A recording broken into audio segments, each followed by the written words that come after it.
What do you get when you mix the smoothest handles in NBA history with more plot twists than a Netflix drama? Dribbles through traffic all the way in, my goodness! Kyrie versus everybody! You get Kyrie Irving, part magician, part mystery, and always a must-watch. Hurry though, Kyrie knows the clock, sends it, got it! Kyrie Irving at the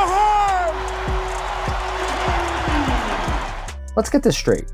Kyrie Irving is a basketball savant, a human mixtape, a guy who makes defenders look like they just stepped on a banana peel. But he's also one of the most polarizing athletes of the last decade. Not because he's bad, oh no, he's too good for that. He's polarizing because brilliance this pure comes with a price. So buckle up. This is the roller coaster ride of Kyrie Irving, from NBA prodigy to flat earth philosopher to Dallas revivalist. Kyrie Andrew Irving was born in 1992 in Melbourne, Australia. Yeah, Australia.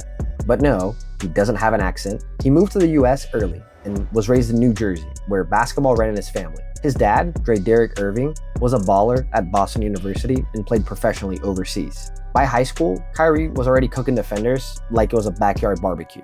Think AI's crossover, Nash's creativity, and Steph's confidence, all marinating in one teenager. By the time he hit St. Patrick's High School, he was the crown jewel of New Jersey hoops, playing alongside future NBAer Michael Kidd-Gilchrist. Kyrie's time at Duke was more like a cameo than a season. He played just 11 games before an injury shelved him. But in those 11 games, he averaged 17.5 points, nearly 5 assists, and showed flashes of a future all-star. That was enough. The NBA was already drooling. In 2011, Kyrie went #1 overall in the draft to the Cleveland Cavaliers. LeBron had just ditched Cleveland for Miami, and the city needed a new king.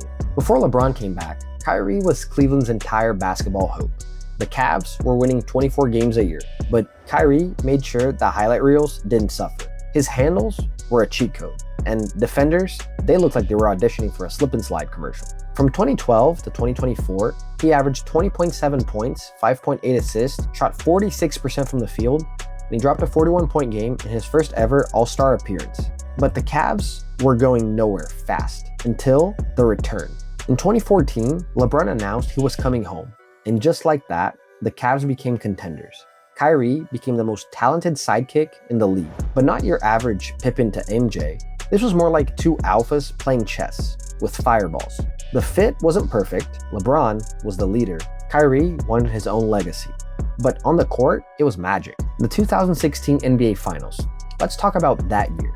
Kyrie averaged 27.1 points per game in the finals, even outscoring LeBron in a few games. His Game 5 explosion for 41 points alongside LeBron's 41 points was the first time two teammates had ever done that in the same finals game. And of course, the shot. Game 7, tie game, 89-89. 53 seconds left. Kyrie isolates Steph Curry, steps back, and splashes a three so cold it needed a jacket. Irving and Curry, one-on-one. Irving puts it up. It's good! Kyrie Irving from downtown! And the Cavaliers by 3! That was the kill shot. The moment Cleveland finally broke a 52-year title curse. But after the confetti, the friction returned. Kyrie reportedly grew tired of being seen as LeBron's little bro. The whole time that we were competitors, and then when he came back as my teammate, you know what I mean? Came back to Cleveland, that's his home. In 2017, just a year after the title, he requested a trade. I asked for a trade because I was looking for something different. I was a man of my word. When I went to the organization, I sat the higher ups down and said, look, I know y'all have future plans. Tell me right now. They told me their future plans. I said, look, this isn't for me. When the news hit, fans were confused. Why would he leave a finals team? But Kyrie wanted his own team, his own narrative. The breakup was awkward. LeBron was blindsided, and Cleveland was stunned. But this was Kyrie being Kyrie, betting on himself, even when the odds looked weird. But success didn't mean peace. Kyrie didn't want to be second fiddle. He asked for a trade in 2017 and landed in Boston, hoping to lead his own team. Cue the Boston drama. It started strong. The Celtics were winning, Kyrie was balling, and fans were dreaming big. But injuries, locker room tension, and now his infamous quote, "You guys will have me back.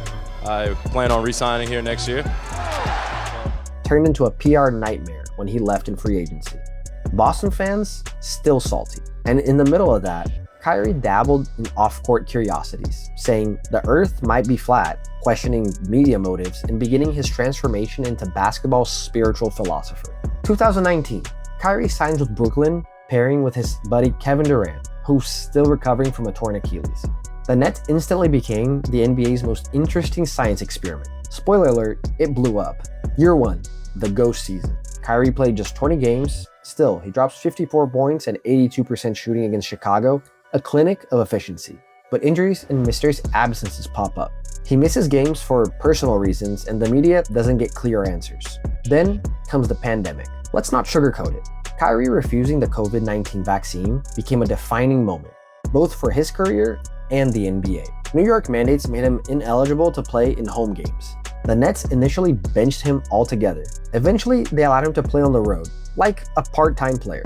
Meanwhile, James Harden is unhappy, KD is doing damage control, and the Nets, supposed title favorites, crashed out in the second round of the 2021 playoffs after KD's foot barely touched the three-point line. In 2022, the Nets get swept by the Celtics in round 1, with Kyrie giving Boston fans the bird during Game 1, a full 360 of his Boston's departure energy. Late 2022, Kyrie tweeted a link to a documentary filled with anti-Semitic content. He didn't apologize right away, and things spiraled fast. Suspended by the Nets, dropped by Nike, media frenzy.